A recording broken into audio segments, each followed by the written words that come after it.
Use a pen, instead use a pencil. सोचने में ही बहुत टाइम लगा देते हैं।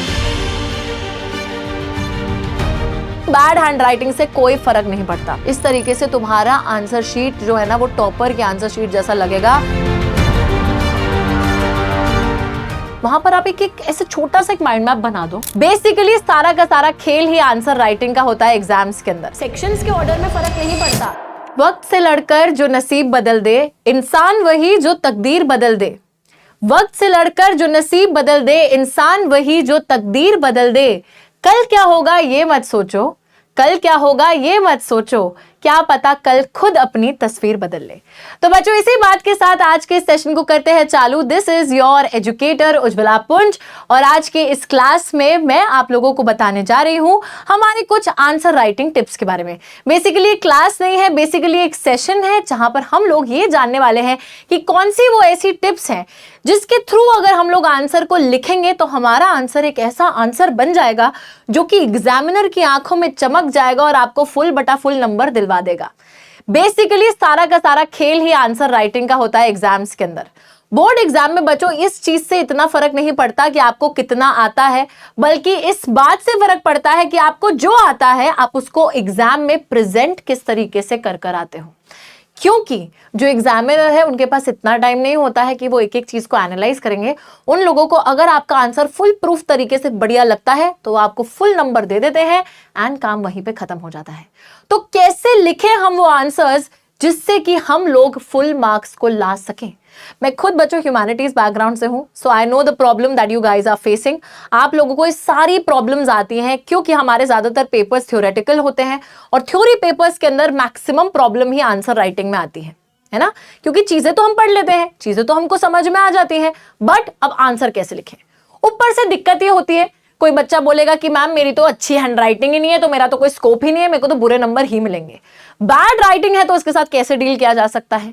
सेकेंडली, अगर हम लोगों को यह आदत है कि हमें एक बार आंसर लिखते हैं फिर वो गलत लगने लगता है, फिर उसको कांटा मार के दूसरा लिखने लगते हैं, बहुत सारे कट्स मारते हैं, ढंग से आंसर नहीं लिख पाते या फिर सोचने में ही बहुत टाइम लगा देते हैं जिसकी वजह से टाइम वेस्ट होता है, तो उस सिचुएशन में क्या करें। तीसरी दिक्कत ये आती है कि मैम हम अपने आंसर्स पैराग्राफ्स में लिखें या पॉइंट्स में लिखें, किस तरीके से लिखें कि हमको फुल मार्क्स मिले। प्रॉब्लम ये भी है। एंड फोर्थ पॉइंटर यहां पर आता है, आंसर भूल गए तो क्या होगा। बच्चों इन सभी प्रॉब्लम्स को एक एक करके मैं एड्रेस करने वाली हूं। फटाफट से सबसे पहली प्रॉब्लम पर आ जाते हैं। सबसे पहली प्रॉब्लम है बैड हैंड राइटिंग की। बैड हैंड राइटिंग वाले बच्चों रेज योर हैंड्स। अब आप लोग बोलते हो मैम हमारी बैड हैंड राइटिंग है, लेकिन बच्चों बैड हैंड राइटिंग से कोई फर्क नहीं पड़ता। बस ऐसे हैंड राइटिंग में आंसर लिखो जो कि टीचर को समझ आ जाए। वहां पर ना आपके वो extra marks for good hand writing करने के लिए लोग नहीं बैठे हैं। आपको बस सिंपली ऐसी राइटिंग में लिखना है कि अक्षर समझ में आ जाए। समझ में जब तक आ रहा है तब तक कोई दिक्कत नहीं है। समझ में नहीं आ रहा, बहुत छोटी राइटिंग है या ऐसे ऐसे चिपका के जो है आपने सेंटेंसेस बना रखे हैं, वर्ड्स को लिख रखा है, तो देयर इज नो पॉइंट। ढंग से लिखो, स्पेस आउट करके जो है अपने वर्ड्स को लिखो, क्लियरली लिखो ताकि एग्जामिनर को क्लियरली समझ में आ जाए। ठीक है, तो bad handwriting is not a problem till the time the answers are readable, so you can relax. The second thing here is कि हमेशा जब भी आप अपना आंसर लिखोगे तो बच्चों देखो ये भी कोई बहुत अच्छी हैंड राइटिंग नहीं है, बट यहां पर आंसर को बड़े प्यार से उन्होंने लिख रखा है, वर्ड्स के बीच में गैप है, ढंग से सेंटेंस फॉर्मेशन है, दैट इज इट। उसी के साथ एक दूसरी चीज जो आपको याद रखनी है वो है सीक्वेंस में आगे बढ़ना।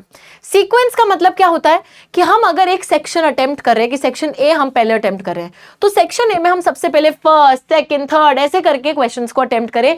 ये नहीं कि सेक्शन ए में पहले हमने जो है 10वां क्वेश्चन अटेम्प्ट कर दिया। ठीक है, ये नहीं होना चाहिए कि पहले 10वां क्वेश्चन अटेम्प्ट कर लिया, फिर दूसरा कर दिया, फिर तीसरा कर दिया। ऐसे क्या है, ऐसे आप एग्जामिनर के टाइम को वेस्ट कर रहे हो। एग्जामिनर के पास बच्चों इतना टाइम नहीं है कि वो पहले 10वें क्वेश्चन पे जाके टिक मारे, फिर दूसरे पे तीसरे पे नहीं। हमेशा सीक्वेंस में जो है अपने आंसर्स को अटेम्प्ट कीजिए। अब बच्चे आप लोग ये चीज में कंफ्यूज हो कि मैम सेक्शंस भी सीक्वेंस में अटेम्प्ट करने हैं, नहीं, वहां पर आपके पास आजादी है। अगर आपको सेक्शन डी पहले अटेम्प्ट करना है, सेक्शन डी पहले अटेम्प्ट कर लो, उसके सारे क्वेश्चंस एक बारी में अटेम्प्ट कर लो, फिर सेक्शन ए पे आ जाओ। लेकिन जो भी सेक्शन आप अटेम्प्ट कर रहे हो उस सेक्शन के अंदर आपको सीक्वेंस को फॉलो करना है कि अगर सेक्शन ए में 20 क्वेश्चंस है तो 1 to 20 आपके सीक्वेंस में होने चाहिए। चाहे वो सेक्शन आप बाद में अटेम्प्ट करो, सेक्शंस के ऑर्डर में फर्क नहीं पड़ता। मैं फिर से बता रही हूँ, सेक्शंस के ऑर्डर में फर्क नहीं पड़ता। आप सेक्शन डी के बाद, सेक्शन बी के बाद, ए के बाद सी अटेम्प्ट कर सकते हो, बट जो भी सेक्शन अटेम्प्ट कर रहे हो वहां पर एटलीस्ट मेक श्योर कि you are attempting it in a sequence, कि अगर सेक्शन बी चालू हो रहा है 21वें क्वेश्चन से 21 से 30 तक आपने उसको सीक्वेंस में अटेम्प्ट करा, ठीक है, just keep that in mind. बाकी बैड राइटिंग वाली तो दिक्कत होनी नहीं चाहिए। अब नेक्स्ट प्रॉब्लम है कि मैम हम ना क्या करते हैं, हम बहुत ज्यादा कांटे मार देते हैं, हम बहुत ज्यादा क्या करते हैं, स्लो स्पीड पे आंसर लिखते हैं, और कभी कभी हम आंसर लिखते हैं, हम बहुत टाइम वेस्ट कर देते हैं सोचने में ही। तो यार इसके लिए एक बहुत अच्छा सोल्यूशन है कि जो जो लॉन्ग आंसर क्वेश्चंस आ रहे हैं, पहले क्या करो, जितने भी पॉइंट्स तुमको शॉर्ट में याद है उसको एक रफ पेज बनाओ, और उस रफ पेज पर बहुत प्यार से रफ शीट, रफ पेज पर जो भी बोल लो उसको, वहां पर ना लिख दो कि भाई इस आंसर के अंदर 5 नंबर का क्वेश्चन है, 5 पॉइंट्स लिखने हैं, ये रहे 5 पॉइंट्स, और उन 5 पॉइंट्स को सपोज हमने एक एक वर्ड में सम अप कर लिया कि भाई पहला पॉइंट ग्लोबलाइजेशन पे, फॉर एग्जांपल, ठीक है, पहला पॉइंट ग्लोबलाइजेशन पे है, फिर लिबरलाइजेशन पे है, ऐसे करके मैंने 5 पॉइंट्स लिख लिए। अब मुझे पता है कि मेरे को आंसर में लिखना क्या है, एक तरीके से मैंने उसका सीक्वेंस अरेंज कर लिया है। अब आपको दिक्कत नहीं आएगी, आप ज्यादा कांटे नहीं मारोगे, आपको पता है कि आपको किस ऑर्डर में जाना है, क्या क्या पॉइंटर्स के ऊपर पूरे सेंटेंसेस बनाने हैं। Now all these problems will be solve. आप ना तो ज्यादा कट मारोगे, ना ही आप ज्यादा कम स्पीड पे आंसर लिखोगे, अच्छी स्पीड पे भी आंसर लिख पाओगे। तो 1-2 मिनट इस पे जाया करके जल्दी जल्दी से अपना आंसर कंप्लीट कर लो। प्लस बच्चों, अगर कभी कट मारना पड़ भी जाए, कोई वर्ड लिखा गलत स्पेलिंग हो गई मैम, या ढंग से नहीं लिख पाए, कुछ और लिखना है उसकी जगह, कट अगर मारना भी है तो आई विल एडवाइज कि use a pencil instead of a pen. Pencil का इस्तेमाल कीजिए, पेन का यूज मत कीजिए। अगर आप पेन का यूज करोगे it will be very very dirty. Don't use a pen, instead use a pencil. Clearly एक सीधी लाइन में ऐसे कट मारो, and whatever you have to write just write it down there, that is it. Okay, don't draw lines with a pen, नीचे भी pen से line draw करो, ऊपर भी नहीं, वो अच्छा नहीं लगेगा, ठीक है। तो सोफिस्टिकेटेडली एंड कोशिश ये करना कम से कम कट्स आप लोग पेपर में कर आओ, ओके, ढंग से आंसर लिखना। नहीं तो फिर पता है एग्जामिनर के मन में ये आता है कि भाई इस बच्चे को कुछ आता नहीं है, तो कट पे कट मारे जा रहा है अपने आंसर में, ठीक है। चलिए, उसके बाद नेक्स्ट पॉइंटर था आपका पैराग्राफ या पॉइंट। अब मैम कंफ्यूजन तो इसी बात की है कि थ्योरी वाले आंसर्स लिखने हैं, पैराग्राफ में लिखे, पॉइंट्स में लिखे, नंबर किस में ज्यादा मिलते हैं, किस में कम मिलते हैं। तो यार ध्यान से मेरी बात को सुन लो। एग्जामिनर को ना क्या करना होता है, एग्जामिनर को ये देखना होता है कि आपने क्या लिखा है, क्या आपने सही लिखा है कि नहीं लिखा, ठीक है। अगर उसको मिलेगा पैराग्राफ, थ्योरी वाले आंसर्स में अगर उसको मिलेगा पैराग्राफ, तो पैराग्राफ में वो एग्जामिनर पॉइंट से ढूंढते रह जाएगा कि कहां पर ये पॉइंट है, कहां पर वो पॉइंट है। तो आप ना यहां पे मुश्किल क्रिएट कर रहे हो for the examiner. So it's better to write the answer in points. यहां पर आप एक टॉपर के आंसर शीट देख सकते हो। इस टॉपर ने क्या कर रखा है, इस टॉपर ने बच्चों पहले सिंपली क्वेश्चन लिख रखा है, कौन सा क्वेश्चन है क्लियरली, ठीक है। उसके बाद एक इंट्रोडक्टरी लाइन लिख रखी है। इंट्रोडक्शन लिखने के बाद 1, 2, 2 पॉइंट्स हैं, 2 पॉइंट्स को बहुत एक एक लाइन छोड़ के दोनों पॉइंट्स को लिखा है, और पॉइंट्स के अंदर भी अंडरलाइन कर रखे हैं इंपॉर्टेंट पॉइंट्स, ताकि भाई मैं एज एन एग्जामिनर जब पेपर चेक करने लगूं तो मेरे को लगे वाह यार, इस बच्चे ने तो बिल्कुल 2 नंबर का क्वेश्चन था, 2 पॉइंट लिखे, उसमें भी मेन चीज ये रही, वो अंडरलाइन कर दी मेन चीज, उसी टाइम मैंने चेक करा, उसी टाइम मैंने पूरे नंबर उस बच्चे को दे दिए। पूछा जितना जा रहा है एक तो उतना ही लिखना है, ऊपर से जो पूछा जा रहा है उसको पॉइंट्स में लिखना है।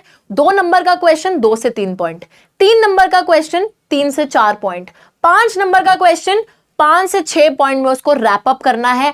एंड जो भी उसमें इंपॉर्टेंट बात करी जा रही है उसको सिर्फ पेंसिल से अंडरलाइन करना है। इस तरीके से तुम्हारा आंसर शीट जो है ना वो टॉपर के आंसर शीट जैसा लगेगा।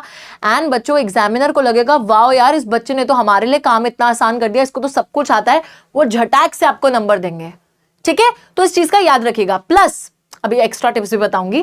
प्लस बच्चों, यहां पर अंडरलाइन करना बिल्कुल भी मत भूलिएगा। जो इंपॉर्टेंट पॉइंट है उसको अंडरलाइन कर दो, कितना ही टाइम लगेगा, लेकिन अंडरलाइनिंग वाला काम एकदम एंड में करना है। जब पूरा पेपर खत्म हो जाए तो अंडरलाइन करना है, क्योंकि प्रायोरिटी क्या है, पहले पेपर को कंप्लीट करना, अंडरलाइनिंग वाला काम बाद में आता है, दैट इज प्रेजेंटेशन, ठीक है। तो अंडरलाइन वाला काम बिल्कुल एंड में, जब पेपर खत्म हो गया है, 10 मिनट रह गए, 15 मिनट रह गए, तब फटाक से अंडरलाइन कर लो। Okay, now after this the next tip here is कि आंसर भूल गए तो क्या करें। अब सबसे ज्यादा दिक्कत तो यह है कि मैम इतना सिलेबस है, इतना कुछ याद करा, अगर आंसर भूल गए तो क्या करें, छोड़कर आ जाएं क्या पेपर में? बिल्कुल भी नहीं बच्चों, कोई भी चाहे आंसर आप भूल जाओ, कुछ हो जाए, छोड़ के कुछ भी नहीं आना है, लिख कर आना ही आना है। मैं ये आपको अपने एक्सपीरियंस से बता रही हूँ। बहुत बारी मेरे साथ ऐसा हुआ है थ्योरी के पेपर्स में कि मेरे को एक दो क्वेश्चंस नहीं आते थे, स्टिल मेरे को जो भी उसके आजू बाजू का पता था मैं लिख कर आ गई, पॉइंट्स में लिख कर आ गई, अंडरलाइन कर आ गई और मेरे को फुल मार्क्स उन क्वेश्चंस में मिल रखे हैं। सो ऑलवेज डू दिस कि यार पूरे हो सकते हैं ना मिले, बट एटलीस्ट 5 नंबर का है तो 3 नंबर तो मिल ही जाएंगे। ठीक है, तो लिख कर आना है। कुछ भी आपको सपोज कोई क्वेश्चन पूछा है, शायद वो क्वेश्चन नहीं आता हो, लेकिन उस चैप्टर का कुछ उसके अराउंड जो भी पता है वो लिख कर आ जाओ। ठीक है, प्लस मैम अगर उसी टाइम भूल गए तो क्या हम टाइम लगा के पहले सोचें? नहीं बच्चों, आप जो भी आंसर भूले, सपोज आपने 10th क्वेश्चन अटेम्प्ट करा, ठीक है, इसका पूरा आंसर लिख लिया, अब 11th क्वेश्चन आपको नहीं आता, ठीक है, 11th क्वेश्चन नहीं आता, अब टाइम यहां पे इस 11th क्वेश्चन को याद करने में नहीं लगाना है। जितनी भी स्पेस हमें चाहिए, ठीक है, 7-8 लाइनें चाहिए, हम वो 7-8 लाइनें जो है छोड़ देंगे इसके लिए, और आगे 12th क्वेश्चन पे हम बढ़ेंगे। ठीक है, इसके लिए स्पेस छोड़ेंगे, आगे बढ़ेंगे, और कहीं पर हम लिख लेंगे कि भाई अभी हमें 11th क्वेश्चन का आंसर लिखना है। एंड में जब पूरा पेपर कंप्लीट हो जाएगा तब टाइम आएगा सोचने का, तब टाइम आएगा एनालाइज करने का, और जो जो क्वेश्चंस छूटे होंगे, जो जो क्वेश्चंस के आंसर्स आप भूल गए होंगे, उस टाइम पर एंड में एग्जाम के आप उनको अटेम्प्ट करेंगे। ठीक है, एंड में आप उनको अटेम्प्ट करेंगे, जो भी आपको पता होगा उस क्वेश्चन के अंदर जो वर्ड्स दिए, आपको पता है कि भाई ये कौन से चैप्टर का है, चैप्टर के अंदर कौन से टॉपिक का है, उस टॉपिक के अंदर जो भी याद आ रहा है लिख दो। ठीक है, एंड में, लेकिन ओके, टाइम वेस्ट बिल्कुल भी नहीं करना है। उसी के साथ मैं कुछ एक्स्ट्रा टिप्स यहां पर आपको देती हूं बच्चों। क्या क्या एक्स्ट्रा टिप्स है, चलिए देख लेते हैं। देखिए, टिप नंबर 1, यहां पर आप देख सकते हो, जैसे एक टॉपर का आंसर शीट है। सो यहां पर आपको क्या देखने को मिल रहा है, इन्होंने सबसे पहले तो बच्चों यहां पे लाइनें छोड़ रखी हैं। हर एक पॉइंट के बाद you have to leave certain lines. Okay, एक पॉइंट लिखा, लाइन छोड़ी, दूसरा पॉइंट लिखा, कोई कमी नहीं है शीट्स की, है ना, मिल जाएगी, एक्स्ट्रा शीट मांगेंगे तो भी हमें मिल जाएगी, तो इसलिए कोई कमी नहीं है, वहां पे कंजूसी नहीं करनी है, लाइनें छोड़कर ही अपना जो है सेकंड पॉइंटर लिखना है। और हर एक आंसर के बाद नीटली बच्चों एक लाइन ड्रॉ कर दीजिए, जिससे कि एग्जामिनर को पता चल जाए कि यह आंसर खत्म हो गया है, दूसरा आंसर चालू हो गया है। ठीक है, तो हर एक आंसर के बाद एक लाइन ड्रॉ करो, फिर नेक्स्ट क्वेश्चन चालू करो। प्लस इंपॉर्टेंट पॉइंटर्स को अंडरलाइन करना है, वो भी बात हमें क्लियर हो गई। साथ ही में सीक्वेंस में आंसर्स देने हैं, फर्स्ट के बाद सेकंड, सेकंड के बाद थर्ड क्वेश्चन, सीक्वेंस में हमें आंसर्स देने हैं। अलॉन्ग विद दैट एक बहुत अच्छी मैं आपको टेक्निक बताती हूँ। आप लोग यहां पर ना, जैसे देखो इस बच्चे ने क्या करा है, इस बच्चे ने माइंड मैप ड्रॉ करा है एक छोटा सा। जैसे यहाँ पे क्वेश्चन पूछा होगा, what are the consequences of globalisation. ठीक है, उस बच्चे ने क्या करा, वही कॉन्सिक्वेंसेज लिखे, पॉलिटिकल, इकोनॉमिक, कल्चरल लिखा, क्या क्या होते हैं वो कॉन्सिक्वेंसेज वो लिखे, बस। पॉलिटिकल पूछे थे ना तो वही 2 पॉलिटिकल लिख दिए, बस। 3 कॉन्सिक्वेंसेज वैसे होते, लेकिन यहाँ पॉलिटिकल पूछे थे तो उनको लिखा। और बच्चों, इस माइंड मैप के थ्रू जब आपका एग्जामिनर देखेगा ना कि तुमने एक छोटा सा माइंड मैप बना दिया है, वो कहेगा भाई इस बच्चे को नॉलेज कितनी है, मतलब उसको सब कुछ आता है कि वो समराइज करके भी उस चीज को समझा सकता है। So make it a point कि when you are writing long answers, वहां पर आप एक ऐसे छोटा सा एक माइंड मैप बना दो। ठीक है, वही इंफॉर्मेशन लिखनी है, वही इंफॉर्मेशन शॉर्ट में 1-2 वर्ड्स में यहाँ पे समअप करनी है माइंड मैप में। उससे आपका आंसर एक एक्स्ट्रा एज ले लेगा। एंड जब आप वो माइंड मैप ड्रॉ करोगे, एग्जामिनर को लगेगा कि इस बच्चे को कितनी ज्यादा नॉलेज है, एंड आपको बहुत अच्छे नंबर वो देंगे, फुल मार्क्स देंगे। Seriously, I am not even kidding, अगर सही सही माइंड मैप बना कर आओगे। ठीक है, साथ ही में points, sequence, underline, mind maps, line after every pointer, ये सारी चीजों का ध्यान रखोगे तो कोई दुनिया की ऐसी ताकत नहीं है बच्चों जो तुम्हारे बहुत अच्छे या पूरे नंबर लाने से तुमको रोक सके। पूरे भी आ सकते हैं, मजाक भी नहीं कर रही हूं। अच्छे से पढ़ाई करो, बट जिस तरीके से आंसर लिखना है एग्जाम में उसको अच्छे से ध्यान रखो, तभी बच्चों तुम बहुत अच्छे नंबर स्कोर कर पाओगे। सिर्फ पढ़ने से काम नहीं बनेगा, आंसर प्रेजेंटेशन भी बहुत ज्यादा इंपॉर्टेंट है। और उसी से ही आपको बस देखो एक चीज याद रखनी है कि एग्जामिनर के लिए काम आसान करना है। जो हमारा पेपर चेक कर रहा है उसके लिए आपको काम आसान करना है। उसको बस ये पता रहना चाहिए कि भाई ये चीज है, मेन बात है, अंडरलाइन हो रखा है, पॉइंट्स में लिख रखा है, माइंड मैप बना रखा है, सीक्वेंस में चल रहे हैं। वो जब तक खुश है ना, वो आपको अच्छे अच्छे नंबर दे देंगे। ठीक है, तो इसी के साथ हमारी ये जो आंसर राइटिंग टिप्स है, टेक्निक्स है, ये हो जाती है complete. Thank you so much for watching today's session. Take care guys and all the very best for your examinations.